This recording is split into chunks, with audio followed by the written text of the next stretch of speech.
Meu nome é Conceição. O som daquela porta de metal se fechando ainda ecoa na minha cabeça, um barulho frio e definitivo, como o corredor deste lugar.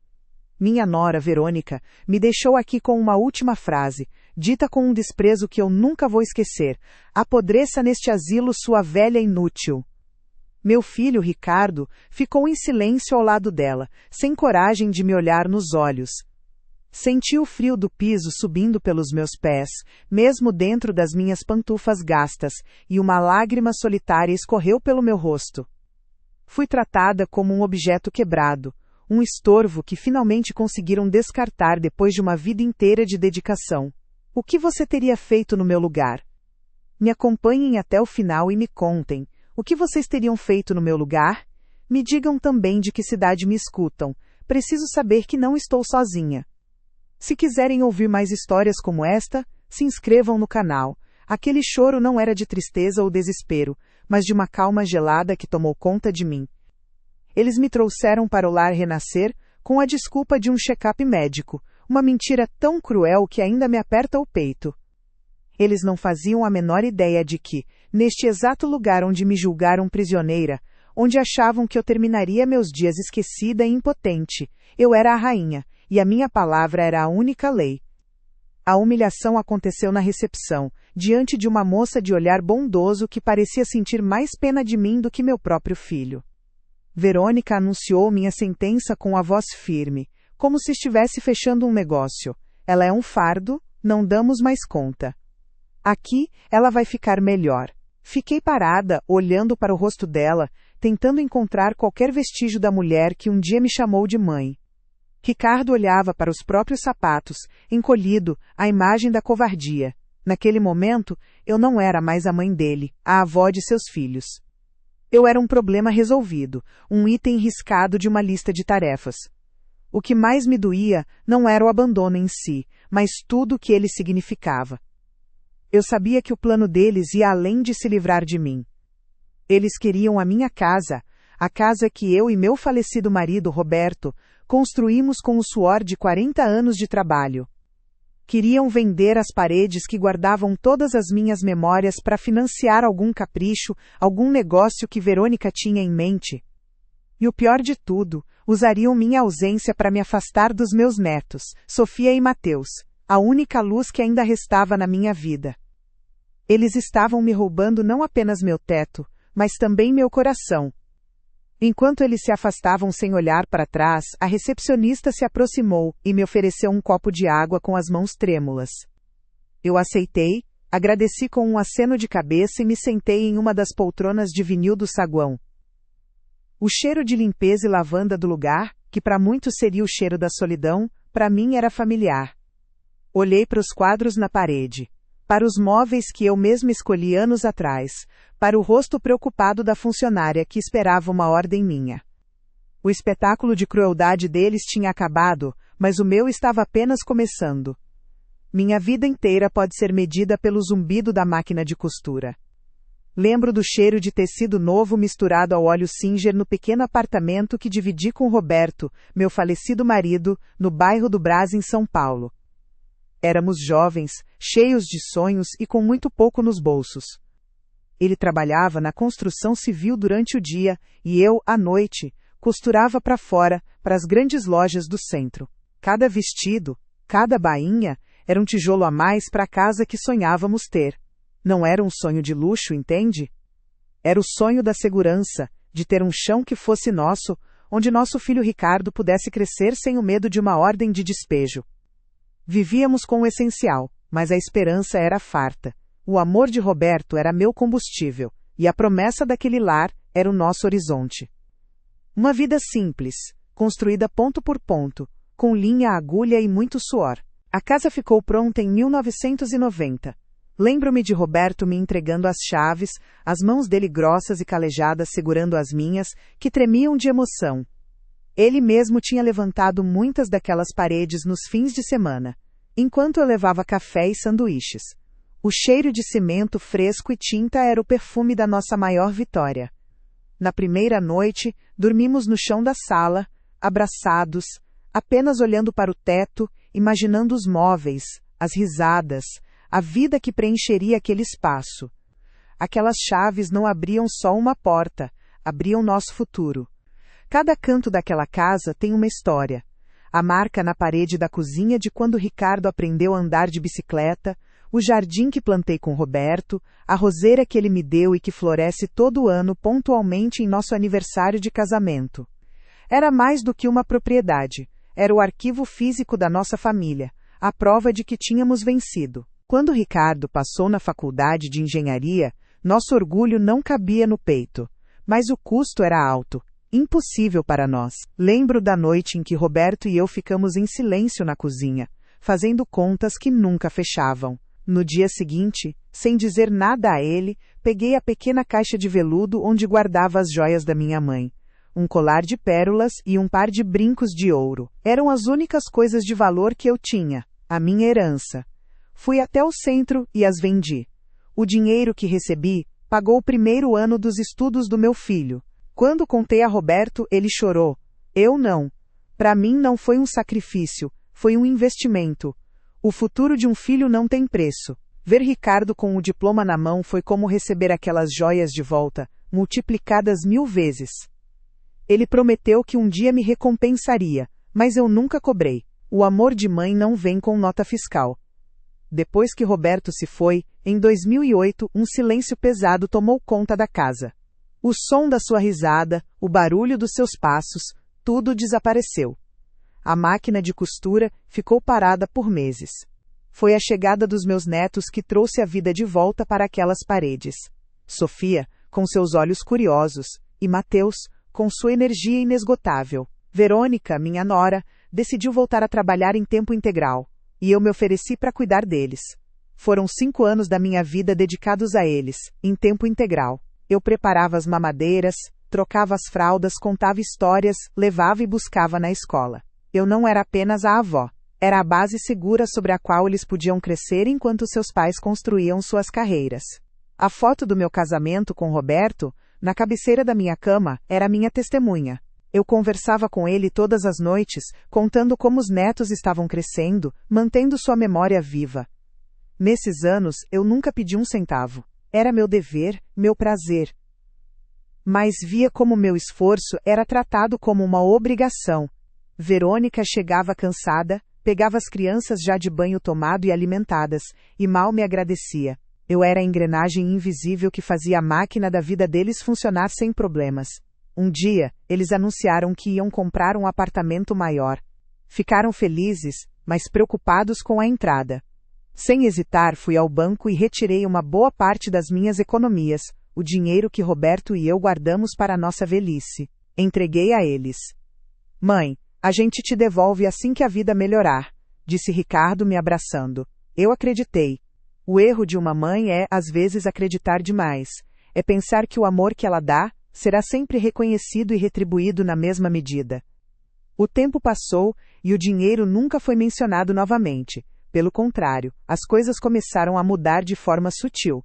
Primeiro, Verônica sugeriu cuidar das minhas finanças, levando meu cartão da aposentadoria para facilitar as compras.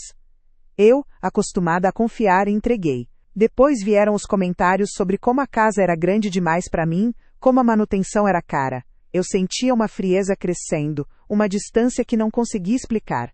Eles me visitavam menos, e quando o faziam, pareciam estar medindo os cômodos com os olhos. Eu via a ganância substituindo o carinho no olhar da minha nora, e a fraqueza tomando conta do meu filho, que nunca me defendia, que apenas concordava com a cabeça baixa. A humilhação que sofri hoje não nasceu hoje, foi plantada há muito tempo, regada com pequenas ingratidões e desrespeitos. Sentada aqui, nesta poltrona do lar renascer, todas essas memórias vêm à tona, não como uma torrente, mas como peças de um quebra-cabeça que finalmente se encaixa. A dor da traição é profunda porque ela é construída sobre uma base de amor e sacrifício. Lembro-me do dia em que comecei a desconfiar.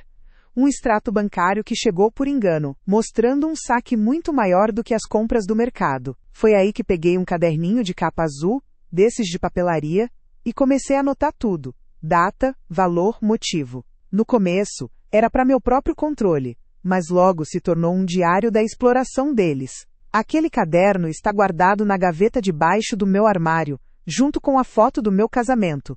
Eles não sabem da sua existência. É um objeto simples, mas cada linha escrita com minha caligrafia é uma prova silenciosa, um testemunho da verdade que eles tentaram enterrar. E é essa verdade que vai me dar forças para o que vem a seguir. A desculpa era sempre a mesma. É para facilitar, mãe, para a senhora não precisar se preocupar com contas. Com essa frase mansa, Verônica pegou meu cartão da aposentadoria e nunca mais o vi. No começo, eu realmente achei que era ajuda. Mas logo a ajuda virou controle. Eu precisava pedir meu próprio dinheiro para comprar um novelo de linha ou um pão doce na padaria. E ela me dava as notas contadas, me olhando com aquela cara de quem está fazendo um favor imenso. Mas a senhora não precisa de mais nada, já comprei tudo essa semana, ela dizia. Eu me sentia uma criança pedindo esmola dentro da minha própria casa. Cada real que eu pedia vinha com um interrogatório, um suspiro de impaciência. Ricardo via tudo e ficava quieto, fingindo ler o jornal. A humilhação de ter que justificar cada centavo do dinheiro que eu suei a vida inteira para ganhar era uma ferida que abria um pouco mais a cada dia. Pouco a pouco, a casa que era o meu santuário começou a encolher ao meu redor. Verônica decidiu que a decoração estava muito datada. Sem me consultar, trocou as cortinas da sala que eu mesma costurei por persianas frias e impessoais. O porta-retrato com a foto do meu casamento com Roberto, que sempre ficou na estante principal, um dia apareceu em cima de uma mesinha no corredor, quase escondido. Quando perguntei, ela respondeu com um sorriso falso. Achei que aqui ficava mais charmoso, sogra. Não era charme, era apagamento. Ela estava sistematicamente removendo os vestígios da minha história, da minha vida com meu marido, para transformar meu lar no projeto de vida dela. Cada objeto meu que mudava de lugar era um pedaço de mim que ela tentava descartar. A casa ainda era minha no papel, mas a alma dela já não me pertencia mais. O telefone de casa, que antes trazia a voz das minhas amigas e primas, emudeceu. No começo, achei estranho. Depois, entendi. Certa tarde, ouvi o aparelho tocar na cozinha. Antes que eu pudesse me levantar, Verônica atendeu e disse em voz baixa. Ah, é a senhora, dona Elvira. A mamãe está descansando agora. Ela não está muito bem. Eu aviso que a senhora ligou.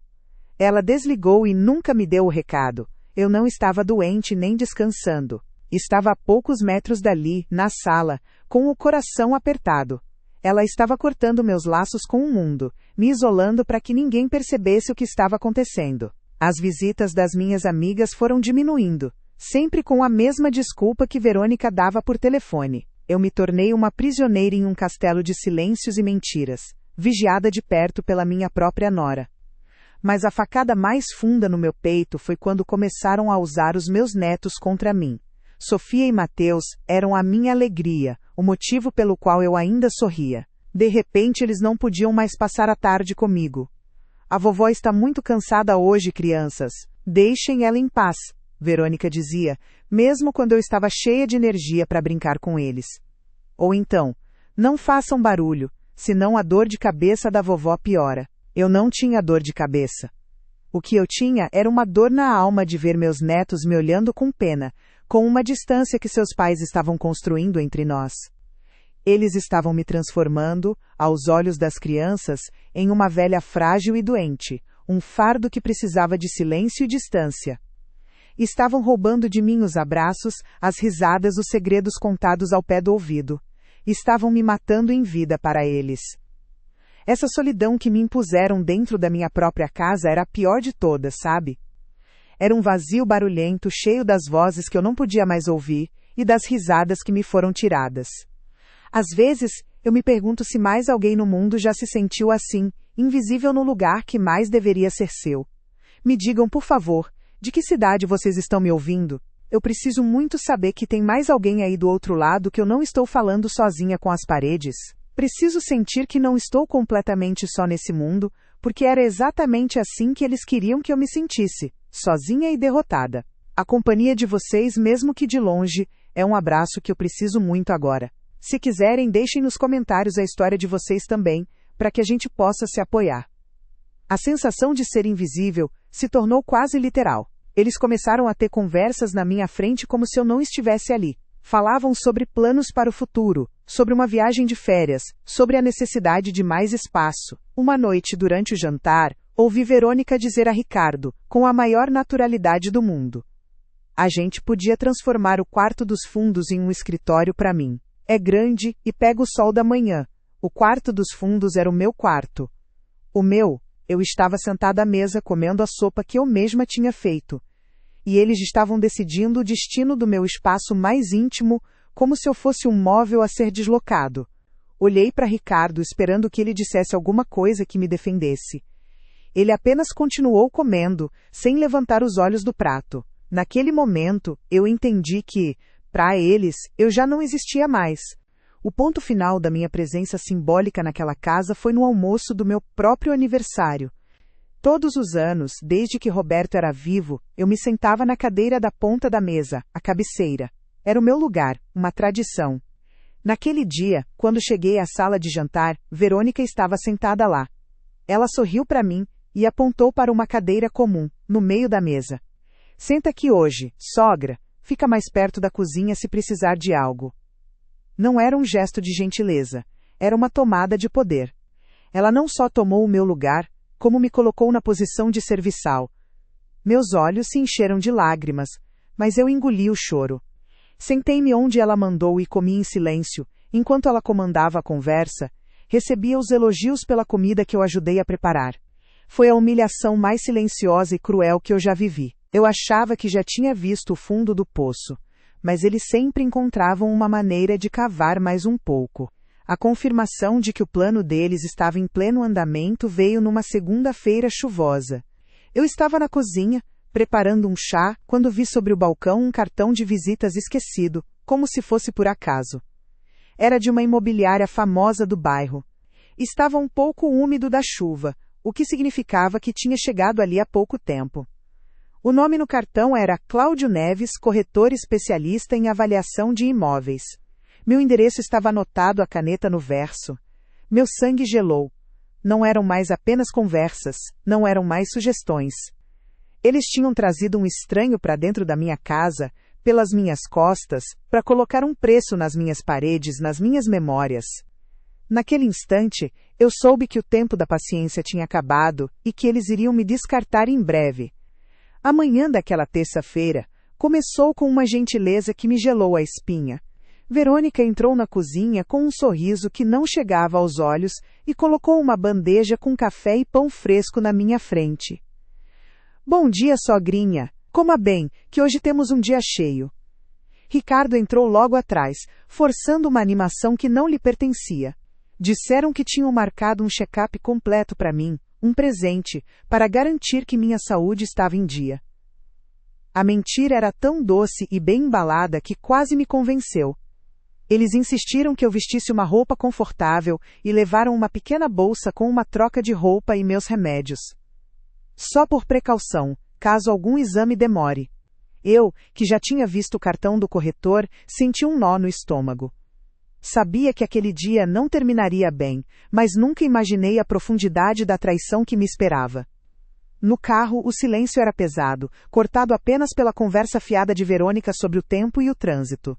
Ricardo dirigia com as mãos tão apertadas no volante que os nós dos seus dedos estavam brancos. Ele não me olhou uma única vez pelo espelho retrovisor. Eu olhava pela janela, vendo as ruas do nosso bairro passarem como um filme da minha vida. Cada esquina, cada loja, cada árvore tinha uma memória. Lembrei de levar Ricardo para a escola por aquele mesmo caminho, a mãozinha dele segurando a minha com força. Como aquele menino assustado se transformou nesse homem covarde, incapaz de defender a própria mãe. A viagem parecia durar uma eternidade. O ar dentro daquele carro estava viciado em mentiras, e eu só queria poder abrir a porta e sair correndo. Mas minhas pernas de 72 anos já não me obedeciam como antes. Quando Ricardo estacionou, meu coração deu um salto doloroso. Não estávamos em frente a um hospital ou a uma clínica. Estávamos parados diante da fachada do Lar Renascer. Olhei para eles confusa. Um check-up aqui? Perguntei com a voz falhando. Mas este lugar? Verônica me interrompeu com aquela sua calma assustadora. É o melhor para a senhora, mãe. Eles têm uma equipe médica excelente. Vamos entrar. Eles já estão nos esperando. Ela desceu do carro e abriu a minha porta, me oferecendo um braço que eu não queria segurar. Ricardo continuou dentro do carro, de cabeça baixa, como se o painel do veículo fosse a coisa mais interessante do mundo. Fui guiada para dentro como uma ovelha para o matadouro, sentindo o olhar de pena da recepcionista antes mesmo de qualquer palavra ser dita. Foi ali, no saguão de entrada, que a sentença foi lida. Verônica, com a postura de quem encerrava uma transação comercial, dirigiu-se à jovem atrás do balcão, ignorando completamente a minha presença. Viemos trazer a minha sogra Conceição Almeida. A internação dela está agendada. Depois, virou-se para mim, e pela primeira vez naquele dia, seu olhar foi direto, cruel e sem disfarces. A senhora vai ficar aqui. É melhor para todo mundo. A gente não dá mais conta. A senhora virou um fardo. A palavra fardo ecoou no silêncio do lugar. Olhei para a porta, esperando que Ricardo entrasse e dissesse que era um engano terrível, mas ele permaneceu do lado de fora, uma sombra covarde atrás do vidro. A humilhação foi tão profunda que secou minhas lágrimas antes que elas pudessem nascer. Como prova final de seu plano meticulosamente executado, Verônica tirou da bolsa uma pasta de plástico e entregou à moça da recepção. Estão aqui todos os documentos dela e uma procuração que ela nos passou. Com isso podemos cuidar de tudo que for necessário, inclusive dos assuntos da casa dela. A palavra procuração foi a facada final. Lembrei do dia em que me fizeram assinar aqueles papéis, dizendo que era para facilitar a renovação do meu plano de saúde. A ingenuidade, a confiança de uma mãe, usada como uma arma contra mim. A recepcionista pegou os documentos com uma hesitação visível, seus olhos indo de Verônica para mim com uma compaixão que meu próprio filho não teve a decência de mostrar. Ali estava a evidência concreta, o papel que na cabeça deles me anulava como pessoa, e lhes dava poder sobre tudo que era meu. Eles se viraram e foram embora sem olhar para trás. Ouvi o som suave da porta de vidro se fechando, mas na minha cabeça foi um estrondo, o barulho de uma porta de cofre se trancando para sempre. O carro de Ricardo arrancou, os pneus cantando baixo no asfalto. Fiquei parada no meio do saguão, com a pequena bolsa de pertences na mão, sentindo o ar-condicionado gelado na minha pele. O mundo parecia ter ficado em silêncio por um instante. Eu estava sozinha, abandonada, descartada. A jovem da recepção se aproximou com um copo de água. A senhora está bem, dona Conceição? Eu apenas assenti com a cabeça, incapaz de formar palavras. Meu corpo tremia, não de medo, mas de uma fúria fria que começava a subir pela minha espinha, uma força que eu não sentia há muitos anos. Sentei-me em uma das poltronas de vinil, a mesma que eu mesma havia escolhido no catálogo anos atrás. Olhei ao redor. Para o quadro na parede, para o vaso de flores artificiais no canto, para o tapete de entrada. Cada detalhe daquele lugar tinha passado pela minha aprovação. Eles me jogaram na única jaula do mundo da qual eu tinha a chave mestra. A dor da traição ainda estava ali, aguda e real, mas por baixo dela, uma outra coisa começava a crescer. A clareza. Lembrei do meu Roberto me dizendo antes de partir: Conceição, a dignidade é a única coisa que ninguém pode tirar de você, a menos que você entregue. E eu não ia entregar. Eles não me quebraram. Eles apenas me acordaram para a batalha final da minha vida, e eu não lutaria com gritos ou lágrimas. Lutaria com a única arma que eles nunca souberam que eu possuía. Respirei fundo, ajeitei a saia sobre os joelhos e me levantei com uma firmeza que surpreendeu até a mim mesma. Caminhei lentamente até o balcão da recepção, onde a moça me olhava com preocupação. Olhei bem nos olhos dela, e com a voz mais calma e firme que consegui encontrar dentro de mim, eu disse: Minha filha, por favor, chame a diretora, a dona Letícia. Diga a ela que a dona Conceição Almeida chegou e que eu preciso ter uma conversa urgente com ela na sala da diretoria. Agora mesmo. E se não for incômodo, me traga um copo de água com um pouco de açúcar. O dia de hoje ainda será muito longo. A moça da recepção me olhou com os olhos arregalados, uma mistura de susto e confusão. Por um segundo, ela hesitou, talvez pensando que o choque do abandono tivesse me tirado o juízo. Mas havia algo na minha voz, uma calma que não combinava com o desespero, que a fez obedecer. Ela pegou o telefone com as mãos um pouco trêmulas e discou o ramal da diretoria. Falou baixo, quase sussurrando. Dona Letícia, a senhora pode descer até a recepção, por favor? É sobre a nova residente, a dona Conceição Almeida. Ela está pedindo para falar com a senhora com urgência. Enquanto esperava, a moça me trouxe o copo de água com açúcar, e eu agradeci com um aceno de cabeça, sentindo a força começar a voltar para o meu corpo. O teatro deles tinha acabado, o meu estava prestes a começar. Letícia apareceu em menos de 2 minutos. É uma mulher de uns 50 anos, sempre impecável em seu uniforme, com um olhar que transmite competência e uma seriedade que eu sempre admirei. Quando me viu sentada ali, com a pequena bolsa de pertences no colo, seu rosto profissional se contraiu por um instante em uma expressão de pura perplexidade e preocupação. Ela se aproximou, dispensou a recepcionista com um gesto discreto e se agachou ao meu lado. Dona Conceição, o que a senhora faz aqui? Aconteceu alguma coisa? Perguntou em voz baixa, a lealdade de anos transparecendo em seu tom. Eu apenas segurei a mão dela e disse com a voz firme. Aconteceu, minha filha. Aconteceu que meu filho e minha nora acabaram de me internar. Vamos para sua sala. Temos muito o que conversar. Assim que a porta do escritório dela se fechou, o ar pareceu mudar. O cheiro de café fresco e papel se misturava à tensão do momento. Letícia me serviu uma xícara sem que eu precisasse pedir e se sentou na minha frente, esperando. Ali, sem as máscaras que a vida nos obriga a usar, eu contei tudo. Desde as pequenas humilhações em casa, o controle do meu dinheiro, a procuração que me fizeram assinar sob engano, até a cena cruel que tinha acontecido ali mesmo, no saguão, minutos antes. As lágrimas que eu segurei na frente deles agora escorriam pelo meu rosto, mas não eram de fraqueza, eram de raiva, de uma dor profunda que finalmente encontrava uma testemunha. Letícia ouviu tudo em silêncio, o rosto se endurecendo a cada palavra, a indignação crescendo em seus olhos. Quando terminei, ela respirou fundo. Eles não fazem ideia, não é? Ela disse, mais afirmando do que perguntando. Eu neguei com a cabeça. Nunca souberam. Para eles, eu sou apenas a costureira viúva que vive de uma aposentadoria modesta. Foi então que contei a ela a história que só ela e meu falecido Roberto conheciam. Falei do seguro de vida que ele me deixou, um dinheiro suado, e do seu último conselho. Invista em tijolos, Conceição, em algo que dê paz aos outros. E eu segui.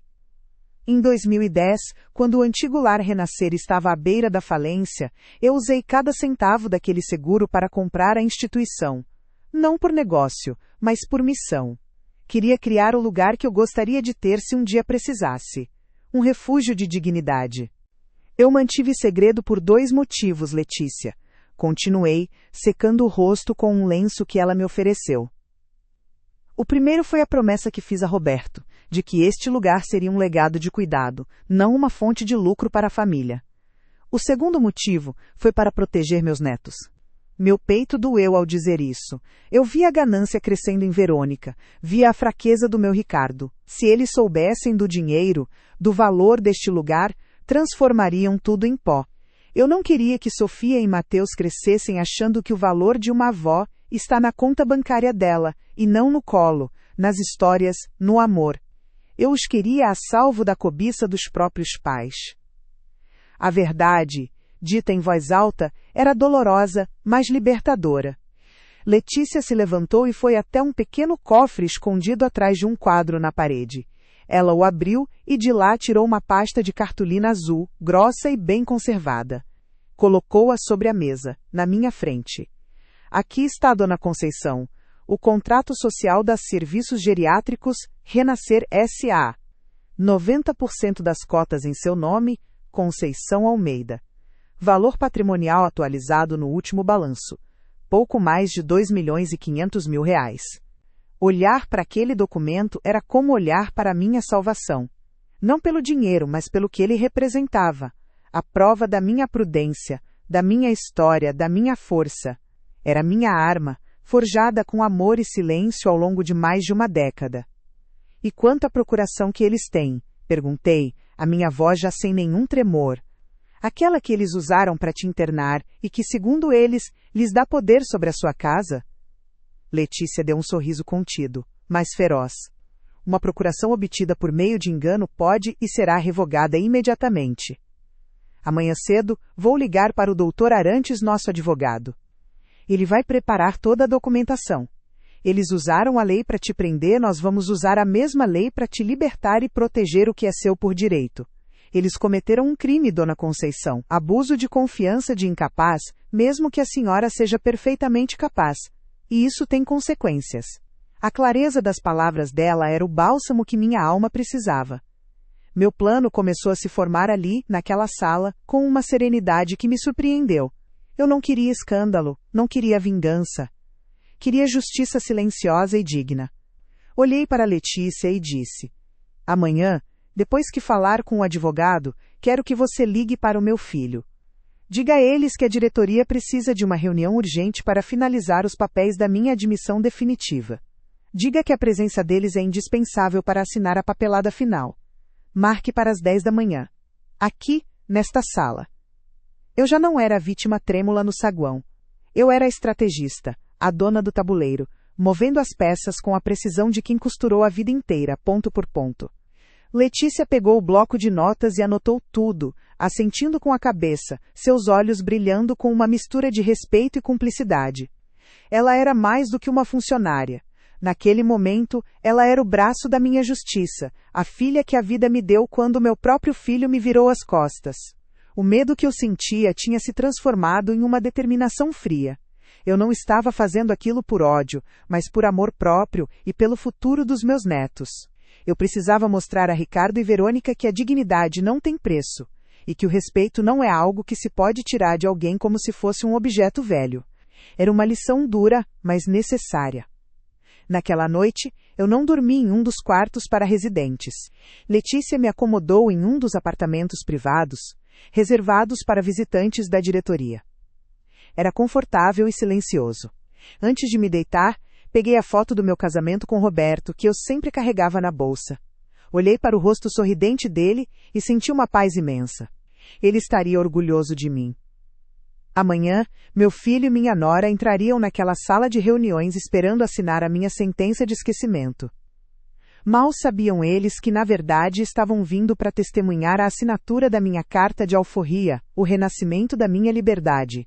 E eu estaria esperando por eles, não como uma velha abandonada, mas como a rainha em seu castelo. A manhã seguinte não nasceu com sol, mas com um propósito claro e frio. Enquanto a maioria dos residentes tomava seu café da manhã no refeitório, eu estava na sala de Letícia, com uma xícara de chá fumegante entre as mãos. A primeira etapa do nosso plano era a mais crucial, a orientação jurídica. Letícia fez a chamada de vídeo para o Dr. Arantes, o advogado que cuidava dos assuntos do Lar Renascer desde a minha aquisição. Ele apareceu na tela, um senhor de cabelos brancos e olhar astuto, e ouviu meu relato com uma seriedade que me confortou. Não havia surpresa em sua expressão, apenas a calma de um profissional acostumado a lidar com a parte mais feia da natureza humana. Ele me ouviu, fez algumas perguntas pontuais e, ao final, traçou o caminho das pedras com uma clareza impressionante. O Dr. Arantes foi direto. O primeiro passo era anular o poder daquela procuração fraudulenta. Ele explicou que, por eu estar ali, lúcida e presente, poderíamos assinar um documento de revogação imediatamente. Ele o enviaria por um portador ainda naquela manhã. O segundo passo, igualmente urgente, era ir pessoalmente ao meu banco. Com a sua identidade em mãos, Dona Conceição, a senhora tem todo o direito de bloquear cartões, cancelar autorizações de débito e solicitar um extrato detalhado dos últimos meses. Nenhuma procuração se sobrepõe à presença do titular da conta, ele afirmou. Por fim, ele prepararia uma notificação extrajudicial para ser entregue a Ricardo e Verônica durante a reunião, informando-os formalmente sobre a revogação e sobre as possíveis consequências legais de seus atos. Cada palavra dele era um tijolo a mais na reconstrução da minha fortaleza. Ir ao banco foi o primeiro desafio real. Letícia me acompanhou, dirigindo seu próprio carro. Sair pelos portões do Lar Renascer, não como uma residente abandonada, mas como uma mulher a caminho de retomar sua vida, foi uma sensação estranha e poderosa. O banco estava cheio, com aquele zumbido de gente impaciente e senhas eletrônicas sendo chamadas. Enfrentamos uma fila considerável, e por um momento senti minhas pernas fraquejarem. À espera, o ambiente impessoal, tudo aquilo parecia feito para nos fazer desistir. Vi Verônica em cada rosto apressado, em cada suspiro de tédio. Era um pequeno revés, uma prova de paciência que o destino me impunha. Segurei firme na bolsa, onde minha carteira de identidade parecia pesar 1 tonelada, e esperei a minha vez, respirando fundo e mantendo o foco no meu objetivo. Quando finalmente fui chamada, a atendente, uma moça muito jovem, me olhou com uma simpatia protocolar. Expliquei o que queria: cancelar todos os cartões vinculados à minha conta, bloquear o acesso online e solicitar os extratos dos últimos 2 anos. Ela franziu a testa ao ver a movimentação na conta e a procuração registrada no sistema. Vou precisar chamar o gerente, senhora. É um procedimento de segurança. O gerente veio, um homem de meia-idade com um ar cansado. Ele me fez uma série de perguntas confirmando minha identidade, meu endereço, o nome da minha mãe. Foi humilhante, como se eu precisasse provar que era eu mesma. Com a calma que só os anos nos dão, respondi a tudo. Letícia, ao meu lado, apenas observava, pronta para intervir se fosse necessário, mas eu sabia que essa era uma batalha que precisava travar sozinha. Depois de quase 20 minutos de verificações, o gerente finalmente cedeu. Tudo bem, dona Conceição, os cartões foram bloqueados, o acesso foi revogado. Os extratos serão impressos. Senti um alívio tão grande que precisei me apoiar no balcão. Era a primeira vitória concreta. O poder que Verônica tinha sobre meu dinheiro, sobre meu sustento, tinha sido cortado. Era um corte limpo, cirúrgico, feito com a lei ao meu lado.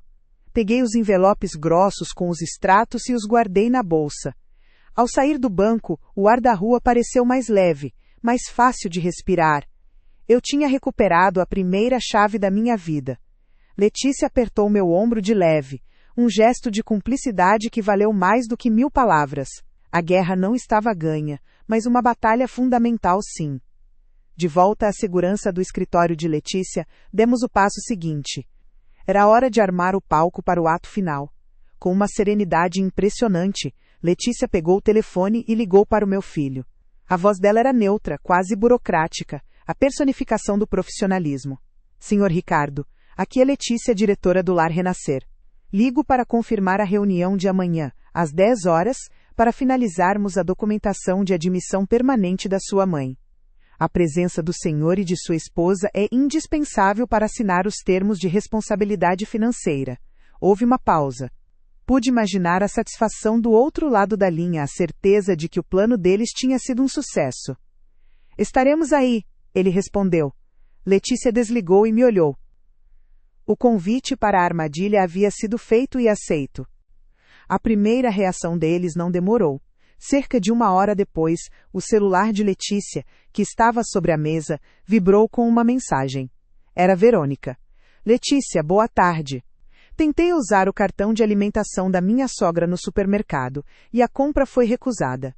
Sabe se houve algum problema com o sistema do banco? A mensagem era fria, direta, cheia de uma irritação mal disfarçada. Não havia um pingo de preocupação comigo, apenas com o acesso ao dinheiro que tinha sido cortado. Minutos depois, uma mensagem de Ricardo.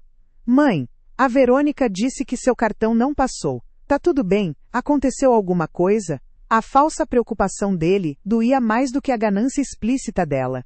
Eles estavam começando a sentir que algo estava fora do lugar. Eu olhei para aquelas mensagens e não senti vontade de responder. O silêncio era, naquele momento, minha arma mais poderosa. A verdadeira resposta eles teriam amanhã, olhando nos meus olhos. O que vocês fariam se recebessem uma mensagem dessas depois de tudo que passaram? A vontade de gritar a verdade pelo telefone é grande, eu sei. Mas a paciência às vezes constrói a justiça mais sólida. Continuem aqui comigo, porque o que está para acontecer naquela sala vai precisar de toda a coragem que o apoio de vocês me dá. Preciso saber que vocês estão aí, me acompanhando até o fim desta jornada. Passamos o resto da tarde nos preparando. O Dr. Arantes enviou o documento de revogação por um motoboy, e eu o assinei com a mão firme. Letícia organizou a sala de reuniões. uma mesa grande, 3 cadeiras de um lado e apenas uma na cabeceira para mim. Um laptop foi posicionado na mesa para que o Dr. Arantes pudesse participar por videochamada, sua presença virtual servindo como uma testemunha legal e intimidadora. Eu não escolhi uma roupa especial, apenas um vestido simples, de um azul discreto, o mesmo que eu usava para ir à igreja aos domingos.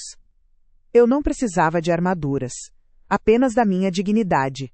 A noite foi longa, mas dormi com uma tranquilidade que não sentia há anos. Eu estava pronta. Na manhã seguinte, 10 minutos antes do horário marcado, eu já estava sentada na cabeceira da mesa na sala de reuniões. Letícia me serviu um copo de água, suas mãos firmes como sempre. Da janela, que dava para a entrada do lar Renascer, eu vi o carro do meu filho estacionando. Eles desceram. Verônica ajeitou o cabelo, com um ar de vitória. Ricardo olhava para o chão, como sempre. O celular de Letícia, que ela deixou comigo, vibrou sobre a mesa. Era uma nova mensagem de Verônica, enviada dali mesmo do estacionamento. Estamos chegando. Espero que isso seja rápido. Tenho um compromisso depois. Um sorriso triste tocou meus lábios. Mal sabia ela que a rapidez com que as coisas aconteceriam não seria de forma alguma a que ela esperava. Eles entraram na sala de reuniões pontualmente às 10. Verônica caminhava na frente, com a postura de quem entra em um território já conquistado, a bolsa de grife balançando no braço. Ricardo vinha logo atrás, a cabeça baixa, o olhar fugindo de qualquer contato. A primeira coisa que notaram foi a minha presença na cabeceira da mesa. A expressão de Verônica se fechou na hora, uma mistura de surpresa e irritação. Sogra? O que a senhora está fazendo sentada aí? Esse não é o seu lugar. A voz dela era um chicote, acostumada a dar ordens e a ser obedecida.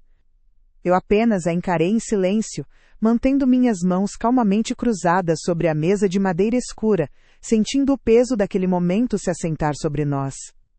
Letícia, que estava de pé ao meu lado, respondeu por mim com uma calma profissional que desarmou a agressividade da minha nora. Bom dia, por favor, sentem-se. A dona Conceição está exatamente onde deveria estar. Ela apontou para as 2 cadeiras vazias à frente da mesa. Contrariados, eles se sentaram. Verônica jogou a bolsa sobre a terceira cadeira, como se para marcar seu território. Foi então que Letícia ligou a tela na parede, e o rosto sério do Dr. Arantes apareceu, em tamanho grande, observando a todos. Este é o Dr. Arantes, nosso consultor jurídico. Ele participará desta reunião para garantir que todos os procedimentos sejam seguidos corretamente, anunciou Letícia. Vi a confusão no rosto de Ricardo e um brilho de desconfiança nos olhos de Verônica. A armadilha estava montada. Foi então que eu falei, e o som da minha própria voz, firme e clara, pareceu preencher cada canto daquela sala. Eu pedi esta reunião, comecei, olhando diretamente para o meu filho.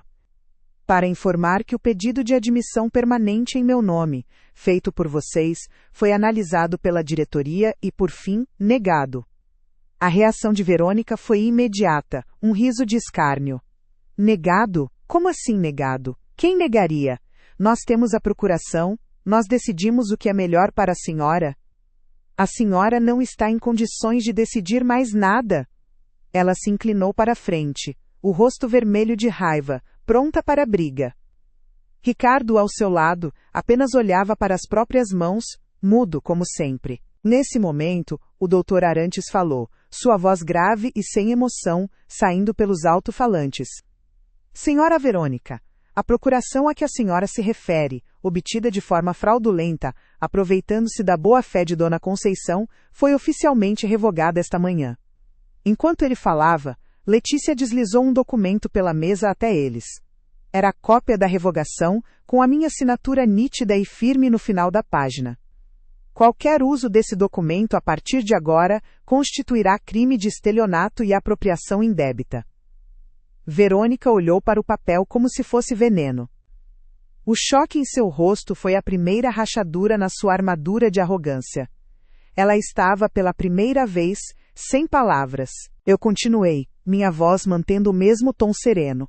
Peguei o envelope pardo e grosso que estava ao meu lado e o coloquei sobre a mesa, com um baque suave. Eu também estive no banco hoje de manhã, cancelei todos os cartões e o acesso à minha conta, e aproveitei para pedir os extratos dos últimos 2 anos. Abri o envelope e deixei que uma parte das folhas impressas se espalhasse sobre a mesa, mostrando colunas de números, datas de saques, compras em lojas de luxo, transferências que eu nunca autorizei. Cada centavo que vocês tiraram de mim está aqui, documentado. Ricardo levantou a cabeça pela primeira vez, o rosto pálido como cera. Ele olhou para os papéis e depois para mim, e em seus olhos eu vi não a maldade, mas a vergonha profunda de um covarde. O golpe final veio com a simplicidade da verdade. O pedido de admissão foi negado, repeti, porque a decisão final sobre quem vive ou não no lar Renascer cabe à sua proprietária. E a proprietária, com 90% das cotas da empresa, sou eu. Letícia, com um gesto preciso, colocou sobre a mesa a pasta azul com o contrato social da empresa, aberta na página que mostrava meu nome, Conceição Almeida, como sócia majoritária. O silêncio que se seguiu foi absoluto. Não houve gritos, não houve choro. Houve apenas o som de um mundo inteiro desmoronando dentro daquela sala. Verônica olhava para o papel, para mim, para a tela. Seu cérebro tentando processar uma realidade que ela nunca pôde sequer imaginar. Eu não senti prazer ao ver a derrota no rosto deles. Senti uma tristeza profunda, mas também um alívio. Eu tinha recuperado o controle da minha vida. Mas agora eu pergunto a vocês, que me acompanharam até aqui e conhecem cada detalhe da minha dor. O que vocês teriam feito no meu lugar? Teriam sido mais duros? Teriam chamado a polícia e os processado por tudo o que fizeram? Ou teriam, como eu, apenas cortado os laços e retomado o que era seu? Me digam por favor nos comentários qual seria a atitude de vocês. Eu preciso saber se a minha escolha pela dignidade, em vez da vingança, foi a escolha certa. Minha decisão final foi comunicada a eles ali mesmo, enquanto ainda estavam paralisados pelo choque. A casa que foi o meu lar com o pai de vocês será vendida, eu disse, e minha voz não vacilou. O dinheiro será colocado em um fundo de investimento para a educação de Sofia e Mateus. Um fundo ao qual vocês não terão acesso até que eles completem a maioridade. É a herança deles, e eu vou garantir que seja protegida da ganância de vocês. Levantei-me da cadeira, o que sinalizou o fim da reunião. Agora, por favor, retirem-se. Eu tenho muito trabalho a fazer. Eles se levantaram como autômatos, sem olhar para mim, e saíram da sala. Eu os observei irem embora pela janela, não como uma velha abandonada, mas como uma mulher que acabara de pegar as chaves da sua própria vida de volta. A primeira coisa que fiz depois que eles saíram não foi chorar, foi respirar. Respirei fundo, sentindo o ar da minha liberdade encher os pulmões pela primeira vez em anos. Letícia me trouxe um chá de camomila e, enquanto eu bebia, liguei para uma corretora de imóveis de minha confiança, uma senhora chamada Amélia. Pedi a ela que iniciasse os trâmites para a venda da casa o mais rápido possível. Nos dias seguintes, voltei lá para empacotar uma vida inteira. Cada objeto que eu tocava tinha uma história. Os pratos que Roberto e eu compramos em nossa primeira viagem, as cortinas que costurei, as ferramentas dele que ainda cheiravam a graxa. Não foi um processo triste. Foi uma limpeza, uma despedida necessária. Eu estava guardando em caixas não apenas o meu passado, mas também a dor e a humilhação que vivi naqueles cômodos. Cada caixa fechada era um passo em direção ao meu novo começo, um futuro que seria escrito apenas por mim. Meu filho ligou 3 dias depois. A voz dele no telefone era baixa e hesitante, cheia de uma culpa que chegou tarde demais. Ele começou a se desculpar, a dizer que Verônica o havia convencido, que ele não sabia o que fazer. Eu o interrompi, não com raiva, mas com uma calma que o silenciou. Ricardo, a nossa conversa terminou naquela sala. Agora, se quiser falar comigo, será apenas sobre os meus netos. Estabeleci as regras com clareza. Eu veria Sofia e Mateus 2 vezes por semana, mas eles viriam até mim, no lar Renascer, ou no pequeno apartamento que aluguei perto dali. Eu não pisaria mais na casa deles. A primeira vez que os vi, eles correram para me abraçar com uma força que quase me derrubou. Eu não disse uma palavra sobre seus pais, apenas os levei para tomar sorvete e os ouvi falar da escola. O amor que eu sentia por eles era a única ponte que eu não queimaria, mas agora, seria uma ponte construída sobre as minhas regras, no meu território. Minha rotina agora é serena. Moro em um apartamento pequeno e ensolarado a poucas ruas do Lar Renascer. Todas as manhãs, depois de cuidar das minhas plantas na varanda, eu caminho até lá. Não para trabalhar como diretora, mas para viver. Converso com os outros residentes, ajudo na pequena oficina de costura que montei, leio no jardim. Letícia administra tudo com a competência de sempre. Mas agora eu sou uma presença constante, um lembrete vivo de que aquele lugar foi construído sobre um alicerce de dignidade. Na semana passada, a casa foi vendida. Com o dinheiro, criei o fundo para a educação dos meus netos e usei uma pequena parte para mobiliar meu novo lar. A primeira coisa que fiz foi colocar a foto do meu casamento com Roberto na estante da sala. Ela não está mais escondida em um corredor. Está no centro da minha casa, no centro da minha vida, exatamente onde sempre deveria ter estado. Histórias como a minha, sei que acontecem todos os dias, em silêncio, atrás de portas fechadas. Se o que eu contei aqui tocou o coração de vocês de alguma forma, inscrevam-se no canal para ouvir outras vozes que precisam ser escutadas. E se sentirem à vontade, compartilhem um pedaço da vida de vocês nos comentários, me digam de onde falam. A gente se fortalece muito quando descobre que não está sozinha nesta caminhada. A porta do meu passado finalmente se fechou por dentro, mas a que se abriu dá para um jardim que eu mesma estou cultivando. E agora, com licença, pois minhas roseiras precisam de mim.